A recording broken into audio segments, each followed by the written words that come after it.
Hi guys, meron ako ditong isdang salay-salay. Ngayon lang ako nakaano nito, no? Binili ni Mrs. dyan sa may ano, sa may talipapa. So itong lima na may guhit, for prito yan. Tapos tong apat naman na walang guhit, yan yung pang pinangat. Tapos ito naman, yung sa pinangat, tatlong kamatis, isang sibuyas, tapos merong siling berde, tsaka anim na kalamansi juice. Okay, para sa ano namin mamaya, para sa lunch. Unahin ko na tong pinangat, no? Dito ko na lang sa kaldero maliit, no? So, ilalagay ko na to, kamatis, sibuyas, tsaka itong ano, no? Itong siling berde. Tapos, maglalagay ako ng tubig.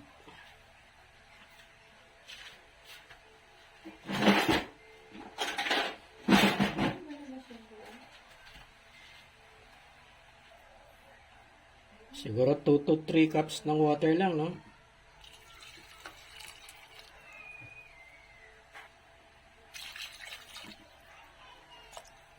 Yan, 4 cups na. Para marami-rami yung ating sabaw. Sinalang ko na, no? Tatakpan ko muna. Tapos hintayin ko siyang kumulo.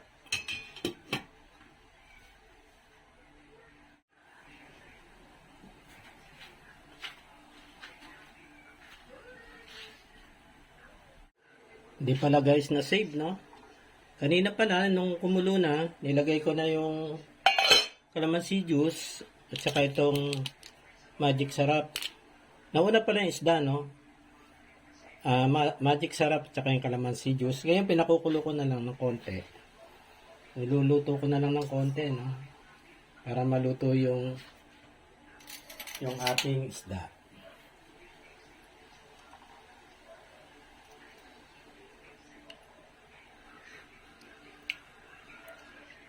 Yan, tapos lalagyan natin ng konting patis.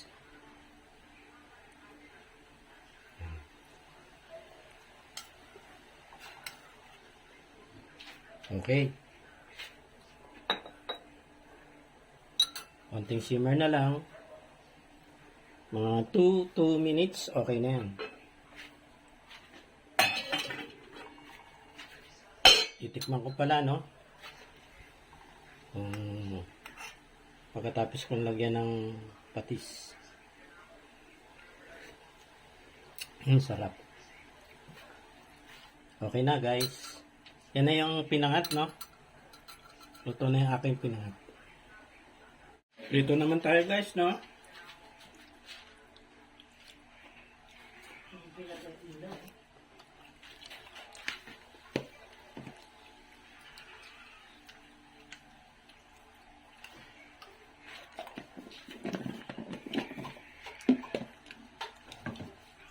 Use oil na yung ginamit ko, no? Pero pagkatapos niyan, tatapon na.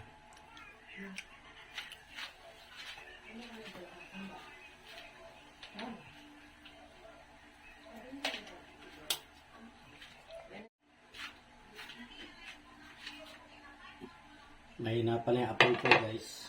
Hindi pa mainit.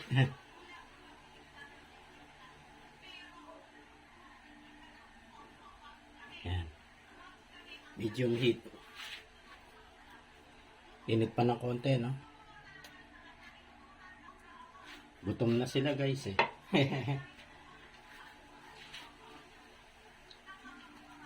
Ito na. Iinit din naman yan. Saka hindi naman didikit, no? Pagka non-stick pan, didikit yan.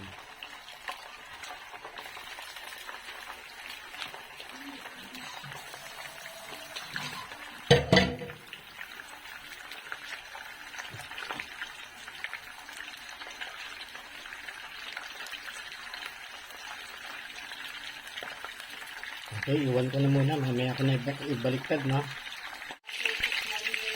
Baliktarin ko na guys, no?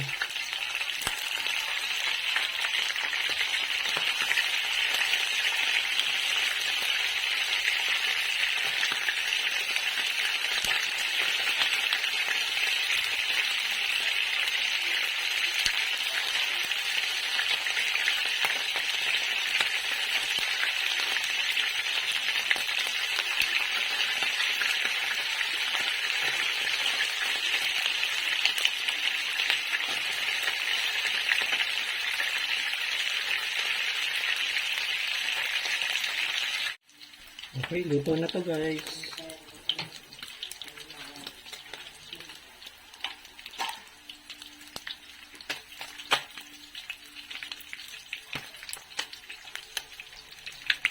Ayan, no, kung anong gusto nyo ka-tosta, no? Yung iba ayaw ng tinotosta talaga.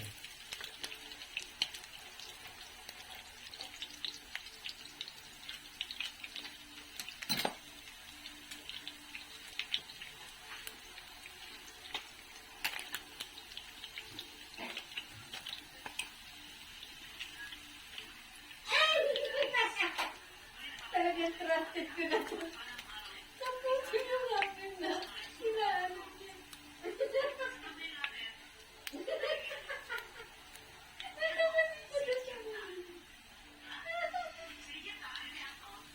Ang ganda yung prito natin. Okay, yan na yung prito.